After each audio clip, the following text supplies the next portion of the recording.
अस्सलाम वालेकुम नाजरीन, आप देख रहे हैं गुड मॉर्निंग कश्मीर। इस वक्त हमारे साथ एक मेहमान जुड़ चुके हैं जिनका तारुफ आपको बता दें। इंजीनियर मंजूर अहमद नावचू जो कि रिटायर एग्जीक्यूटिव इंजीनियर है और इस वक्त सोशल एक्टिविस्ट है।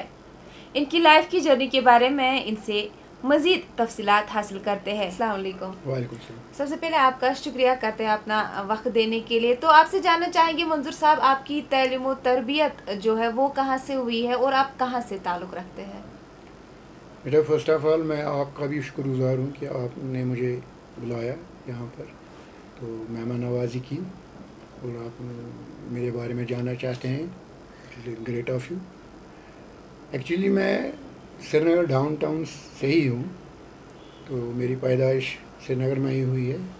उसके बाद तालीम भी वहीं पर हुई, इब्तदाई तालीम, बेसिक एजुकेशन जिसको कहते हैं, डाउन टाउन श्रीनगर से हुई है।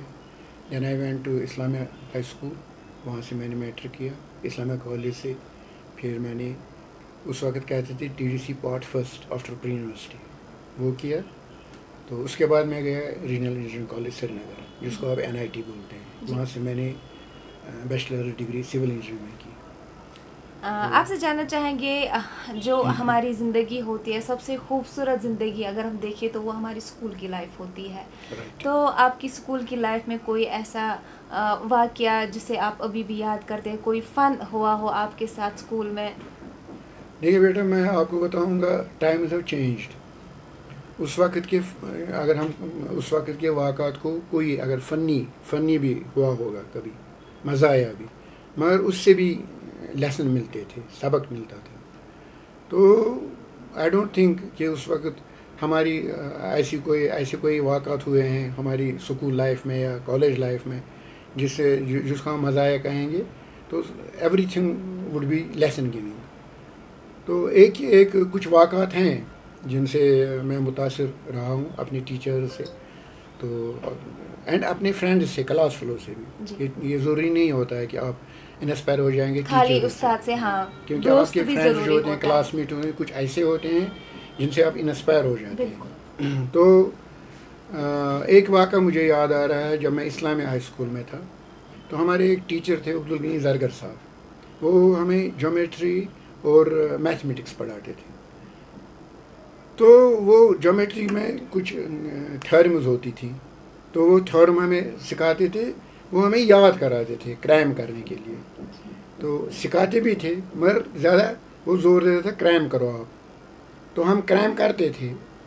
क्रैम करना तो गलत होता है, बिल्कुल, मगर उससे भी हम सीखते थे ज़बरदस्त, उससे भी लेसन मिलता था। एंड इंस्टेंट ऐसा होता था कि इंस्टेंट सीखने से वो पूछता था फिर हमें, अच्छा आप में से कौन लड़का है जो अभी ब्लैक बोर्ड पर आएगा और ये थ्योरम सॉल्व करेगा उसी वक्त। I was the first boy among all, so that's the reason.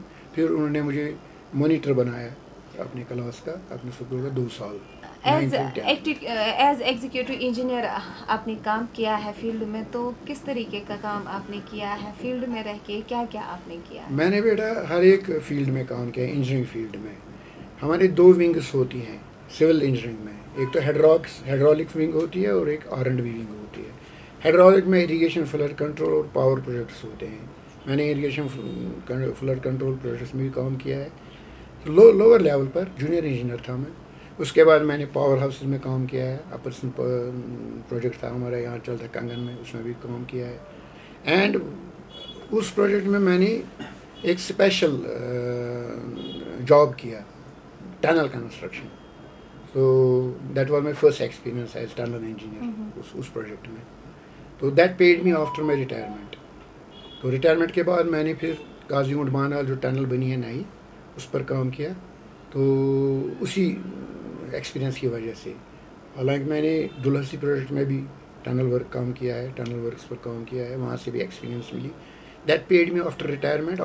मैंने 8-9 साल काम किया, जो हाल ही में नई टनल बन गई है काजीगुंड बानेहाल तक, 8.5 किलोमीटर की है बोलेंगे तो R&D में तो हर एक काम होता है। सड़कें बनती हैं, ब्रिजेस बनते हैं, कलवर्ट्स बनते हैं, बिल्डिंग्स बनती हैं बड़ी बड़ी, तो उन पर काम किया है। तो R&D में रहकर मैंने एक स्पेशल काम भी किया। وہ جس پر مجھے فخر ہے وہ ہے جب آپ کو یاد ہوگا شاید تو آپ بہت چھوٹے ہیں پتہ نہیں آپ کو ہے اس کا علم کی نہیں ہے. یہاں ایک واقعہ ہوا تھا ایک 95 میں ثار شریف ٹاؤن ہوتا ہے نا یہ جو ہے یہاں پر ہمارا جی. تو وہ 1995 میں 1995 میں ایک فائر ایپیسوڈ میں جل گیا تھا.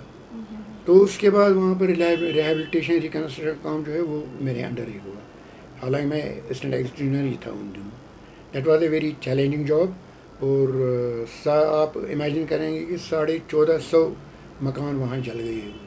تو 1450 مکان جلے ہوئے مکان کا ایسٹیمیشن کرنا it was a very very some thing unique job جو ہمیں دیا گیا تھا.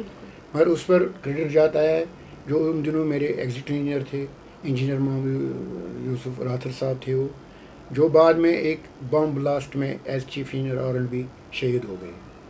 تو وہ میرے ایگزیکٹو انجینئر تھے, انہوں نے بڑا سپورٹ دیا ان دنوں, تو گائیڈ کیا زبردست ثار شریف ریہیبلیٹیشن ریکنسٹرکشن میں.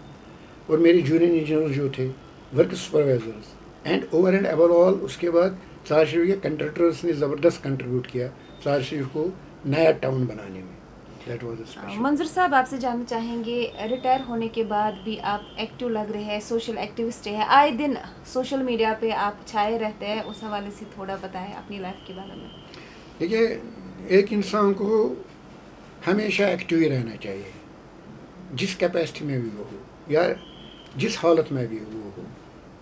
تو گھر میں بیٹھنے سے کچھ نہیں ملتا ہے. ایک کمرے میں بیٹھیں گے آپ, ایک مکان میں بیٹھیں گے آپ, اپنی فیملی کے ساتھ ہی بیٹھیں گے آپ, اس سے آپ کچھ نہیں کنٹریبیوٹ کر پائیں گے. کنٹریبیوٹ کرتا ہے آدمی جب آپ باہر نکلیں گے, لوگوں کے ساتھ ملیں گے, بیٹھیں گے, اٹھیں گے, بیٹھیں گے, ان سے ملیں گے, ان کے حالات جانیں گے. تو جاننے کی کوشش بھی کرنی چاہیے. تو اس سے آپ کو کچھ لوگوں کے لیے کچھ کرنے کا موقع ملتا ہے. یہ ضروری نہیں ہے کہ آپ کسی آرگنائزیشن کے ساتھ جڑے رہیں گے اس کام کے لیے, آپ انڈیویجول لیول پر کر سکتے ہیں. وہ میں انڈیویجول لیول پر کرتا ہوں. تو کیا یہ شوق آپ کو سروس میں بھی تھا یا ریٹائر ہونے کے بعد آپ کو یہ شوق؟ ایکچولی یہ جو جذبہ ہے مجھ میں, یہ مجھے میرے فادر مرحوم فادر صاحب سے ملا ہے. وہ اسی ٹائپ کے آدمی تھے, ان کا بھی کافی لوگوں کے ساتھ ملنا جلنا, وہ سوشلی زبردست کنیکٹڈ تھے. حالانکہ وہ ایک ٹیچر تھے بائی پروفیشن, تو مگر ان کی زندگی بھی ایسی ہی رہی ہے. تو ان سے مجھے پہلی inspiration, he is my first mentor in my life, general life. آخر میں آپ سے جاننا چاہیں گے آج کل کے سماج کی اگر ہم بات کریں تو ہمارے سماج میں جو یوتھ اس وقت ہے ایک بہت بڑی بیماری نے کھوکھلا کر دیا ہے, جسے باہر آنا بہت زیادہ مشکل ہو چکا ہے. منشیات کی میں یہاں پہ بات کر رہی ہوں. ایز اے سوشل ایکٹیوسٹ آپ کو کیا لگ رہا ہے کہ کس طرح سے منشیات کو ہم روک سکتے ہیں, اور کیا وجہ ہے جو دن بہ دن منشیات جو ہے اس کے کیسز سامنے آ رہے ہیں؟ دیکھیے یہ بڑا ایک اہم سوال ہے اور خطرناک بھی ہے یہ مسئلہ. تو اس میں ہمارا یوتھ جو ہے کافی انوالو ہوا ہے. پرابلم یہ ہے کہ جو ہم ایلڈرز ہیں ہم اس پر اس طریقے سے سوچتے نہیں ہیں, کام نہیں کرتے ہیں جس سے اس پہ کرنا چاہیے. جی. جیسے میں آپ کو بتاؤں گا, اگر گھر کا بڑا ہوں تو میرے بچے ہیں, یہ میری ذمہ داری ہے میں دیکھوں کہ میرے بچے کیا کرتے ہیں. جی. آج کل کے انفارچونیٹلی بدقسمتی یہ ہے کہ ایلڈر جو ہیں, بڑے جو ہیں گھروں میں, وہ مائنڈ ہی نہیں کرتے ہیں. اگر بچہ صبح نکلا تو کہاں گیا, کیا کرتا ہے, شام کو جب آتا ہے وہ اصلی حالت میں اچھی حالت میں نہیں ہوتا ہے. میٹر ہی نہیں, وہ مائنڈ ہی نہیں کرتے ہیں. اگر یہ آیا کمرے میں ڈائریکٹ گھس گیا اپنے کمرے میں, اندر سے بولٹ کے اور سو گیا, تو ماں کہتی ہے اس کو ڈسٹرب نہیں کرو, تھک گیا ہوگا. اس سے کام نہیں چلے گا. یہی چیزیں ہیں. اس سے تو جو ڈرگ مینس ہوا ہے یہاں پر بچوں میں, یوتھ میں ڈرگ آیا ہے, یہی وجہ ہے کہ ان کو کنٹرول نہیں ہے, ان کے اوپر کوئی ہاتھ نہیں ہے جو ان کو روکے گا. جی. تو میں آپ کو بتاؤں گا, ہاں اس پر یہ بھی ہے, اگر ہم یہ سوچیں گے ایک ڈاکٹر اس پر کام کرے گا, ایک سماجی کارکن اس پر کام کرے گا, یہ بھی غلط ہے. وہ تو کام کرتے ہیں مگر اپنی اپنی ذمہ داری بھی ہے ہر ایک بڑے کو. ایک پیرنٹ ہے, ایک محلے میں کوئی بڑا آدمی ہے, by age not by money, بڑا آدمی ہے جو اس پر کام کر سکتا ہے. محلے میں دیکھے گا, نظر رکھے گا ہمارا یوتھ جو ہے محلے میں وہ کیا کرتے ہیں, کہاں آتے ہیں, کہاں جاتے ہیں, تو اس سے بہت فرق پڑے گا. مجھے ایکچولی ये देखने का मौका कश्मीर ट्रेन में मिला जी। मैं 2 साल श्रीनगर से काजीगुंड जाता था टनल जॉब पर बाई ट्रेन, तो ट्रेन में बैठ के मैं देखता था जो यूथ इसमें चढ़ते थे कौन किस हालत में था, तो मैं फिर उनको बुलाता था अपने पास, मैं काउंसलिंग उनकी सुनता था, तो तभी जब मैं उनको बुलाता था।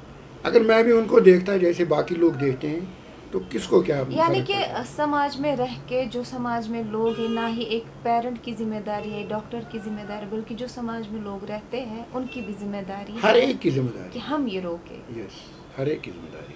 चलिए, शुक्रिया आपका, आपने अपना कीमती वक्त हमारे साथ गुजारा। हमारे साथ बात कर रहे थे इंजीनियर मंजूर अहमद नावचू साहब, जो कि सोशल एक्टिविस्ट है। आगे भी जम्मू कश्मीर के हवाले से जितने भी ऐसे मेहमान होंगे उनसे आपको रूबरू करवाते हैं। तब तक के लिए मुझे दीजिए इजाज़त। अल्लाह।